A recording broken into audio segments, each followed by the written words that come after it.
So hello there guys, how you all are doing?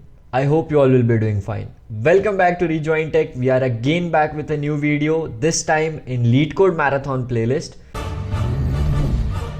And we will be knowing how to find out second largest element in an array. Second largest, the largest have no daughter. If you haven't watched the video of finding the first largest element in the array, kindly go to the I button and watch that first, because this is kind of a continuation of that video. Anyways, I'll be going through that code in this as well, but I will suggest go to that video first. Let's first of all understand what the question is asking to us. So here is this. We are having an array that is 2, 10, 30, 80, 56.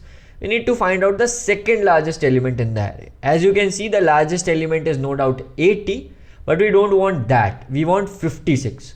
And trust me, this is one of the most trickiest questions. I mean, anything that is related to second largest, either in SQL or in DSA, is kind of most interesting for interviewers. They always target people with these kinds of questions because anyone would go for the largest element, for the last node entry, something like that, but they never, give importance to second largest one. So this is kind of one of the important stuff asked in DSA. So let's see. There are two methods. The first one is pretty naive one. You cannot call it naive again because it is big O of n. So naive. But it takes two iterations.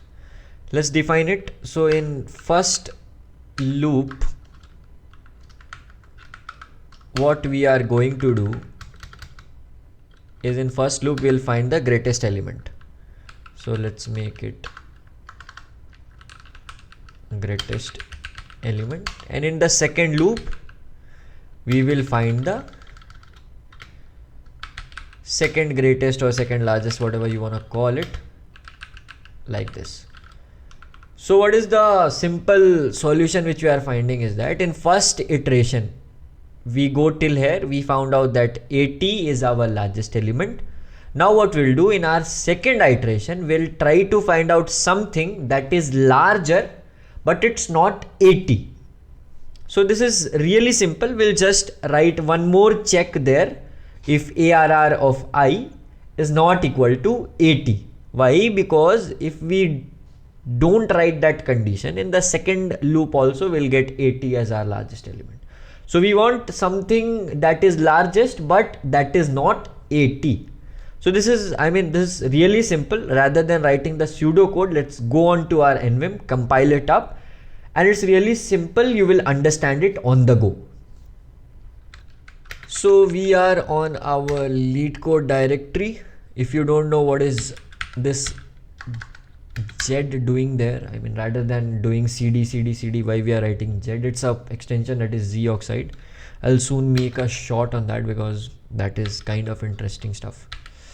Now let's create a folder here. Let's name it as, say, second largest dot java. Who's ready for some Java?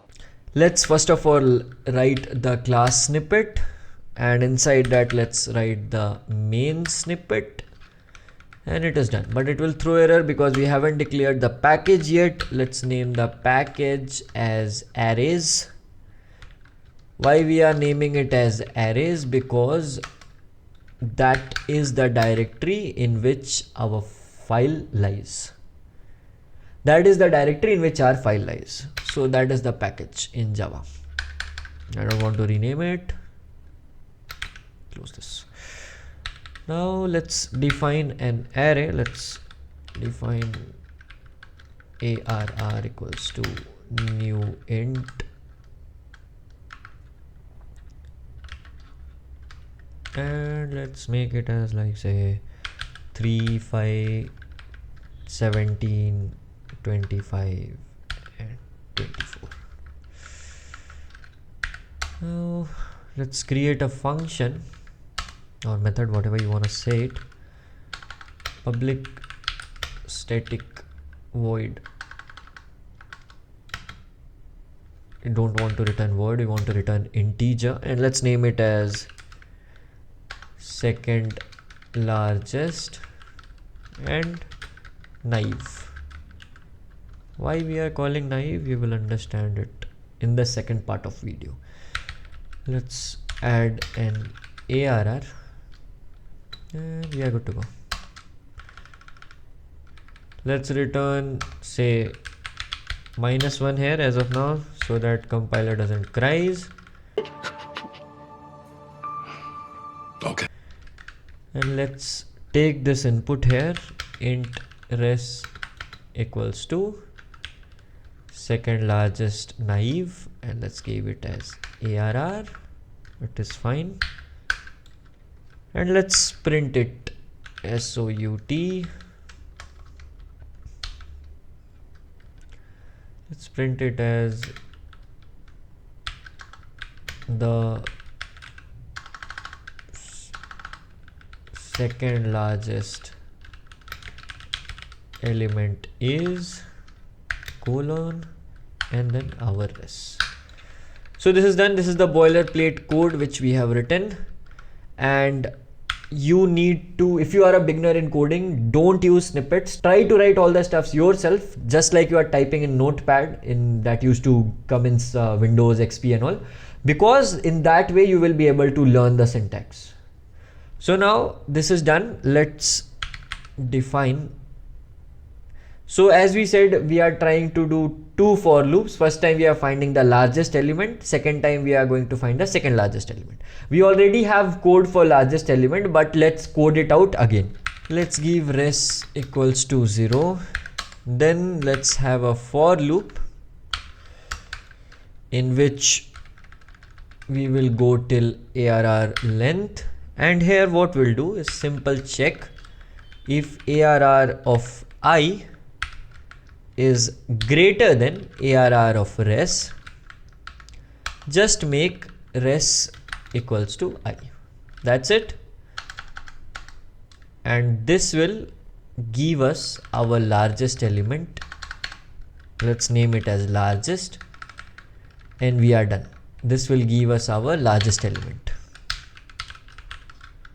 If you want to check out, let's quickly do that. Let's return largest. And here, rather than, okay, we forgot to change it to largest. That's done. And here, rather than returning res, let's return ARR of res, so that we can see what is our largest element. That's done. Let's compile this quickly and see what is our largest element. And our largest element is 25, and that is correct. So first iteration is done. We have printed the largest element. If you have any doubt how we did what we did, you can refer to the first video. Now let's again run one more loop in which we'll again write second largest. Now rather than taking it as 0, let's take it as -1. Why I'm doing that, I'll tell you right away. Now let's run our loop again for I equals to, and I don't know why it prints FO before for. I need to probably change my configurations. Now what we'll do here is similar. If, but first of all, we have to check that our element is not largest.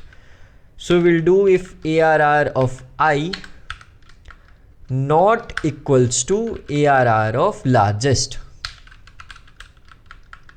then only we need to do anything. We'll check now if ARR of I is greater than ARR of res,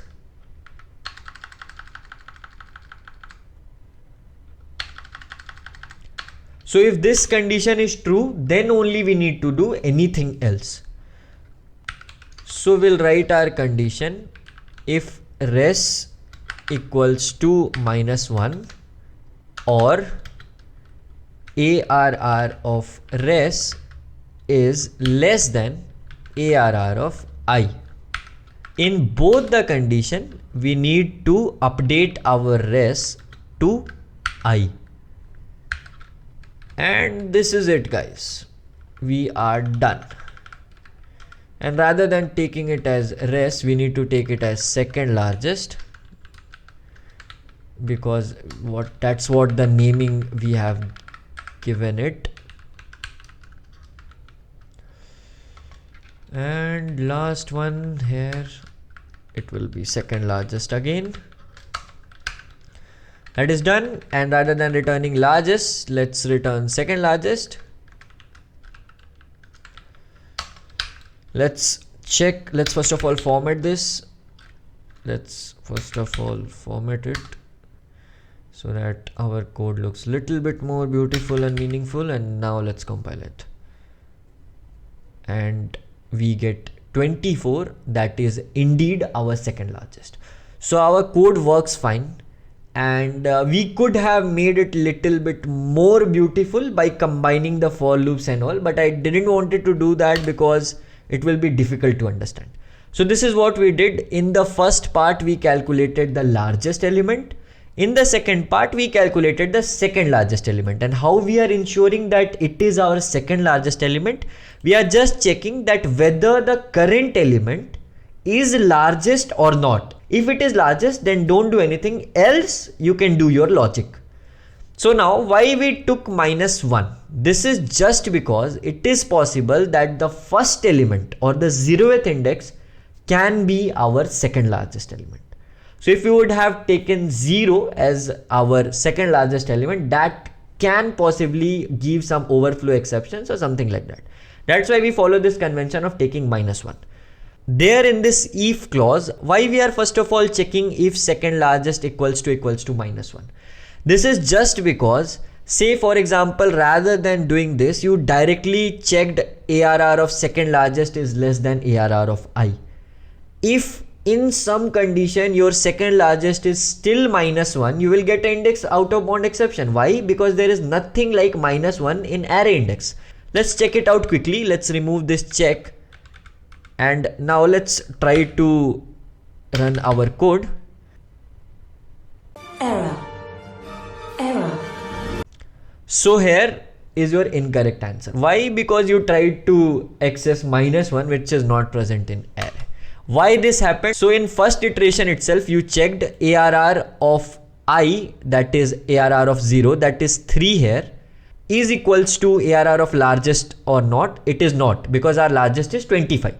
Now what it tried to do, if ARR of second largest, that is -1, it tried to do ARR of -1, that is not gonna happen. So that's why we had this check of ours, that if ARR of second largest or ARR of largest is -1, directly update it to the variable. Rather than checking anything, update it to the variable. So this was our naive operation. Why it was naive? Because we are doing 2 iterations. First time it is going till ARR of length.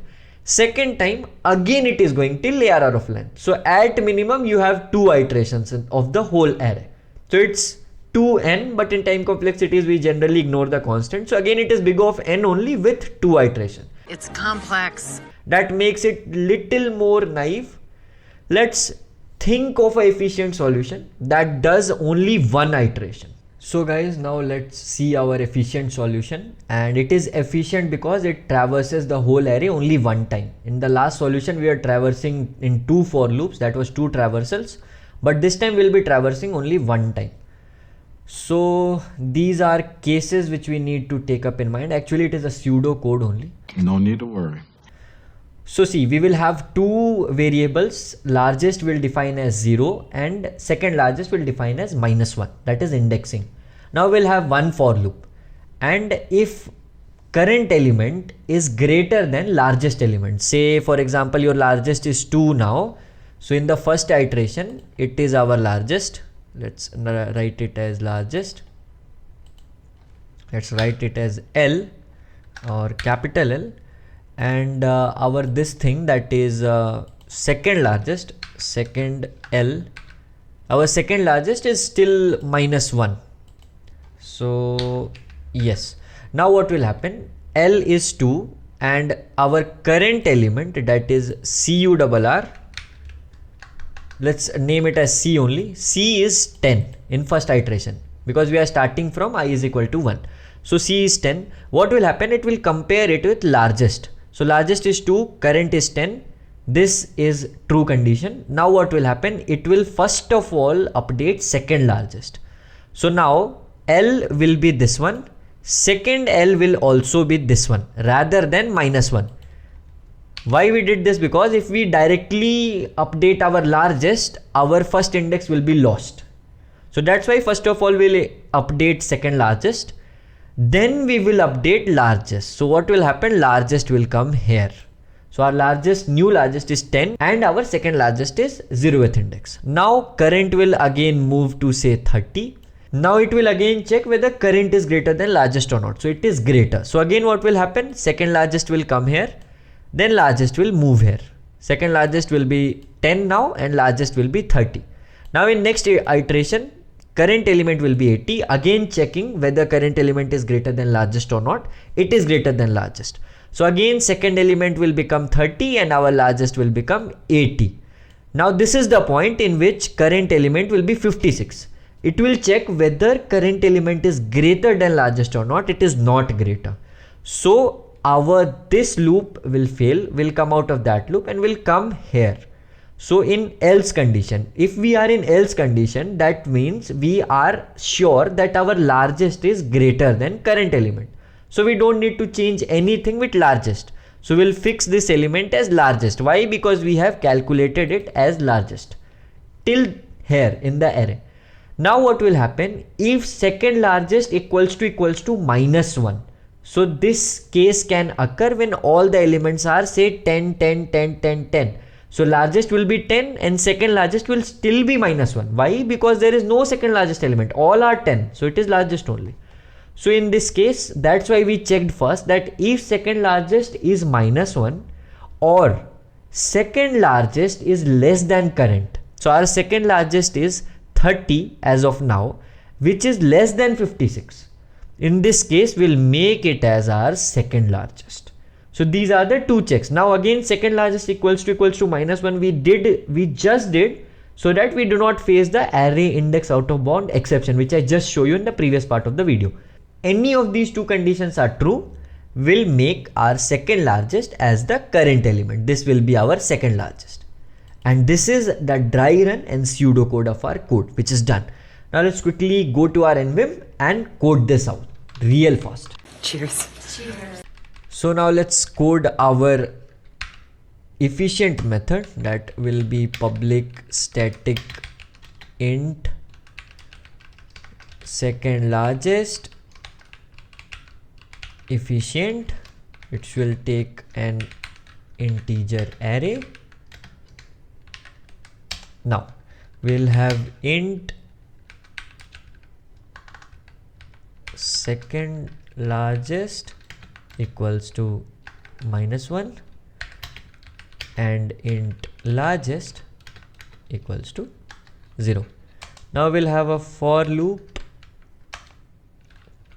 and we'll first of all check if ARR of I is greater than ARR of largest.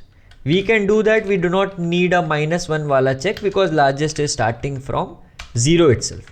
And rather than taking it as 0, let's take it as 1.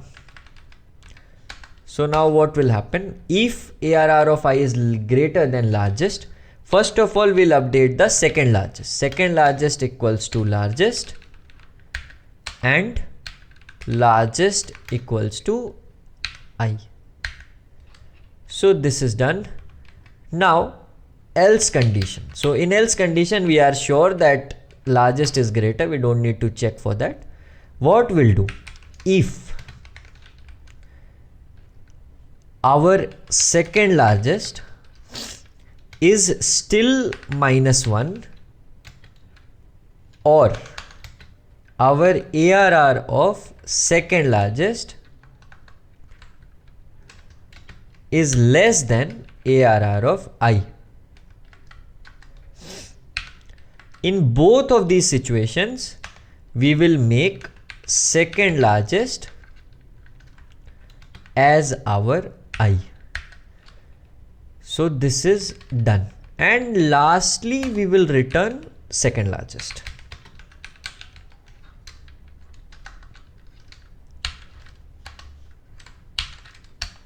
We need to make some changes because we didn't format it, due to which our code were intersecting. And now we have one more error. It is if second largest equals to -1. Okay, we missed one bracket here and we are good to go. Let's format it.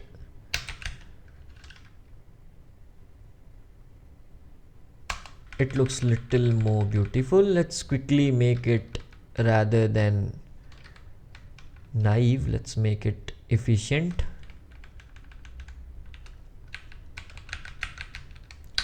So what should be our answer in this one? Let's see. It should come 24 and it is 24. So this is what we have done. Rather than taking different loops, we made them in one single loop. So this is it, guys. I hope you have completely understood the second largest element in an array. It was very interesting. Interesting. Interesting. So if you are new here, kindly subscribe to my channel. It helps me a lot and we can learn and grow together. So taking your leave till the next video. See ya. Take care.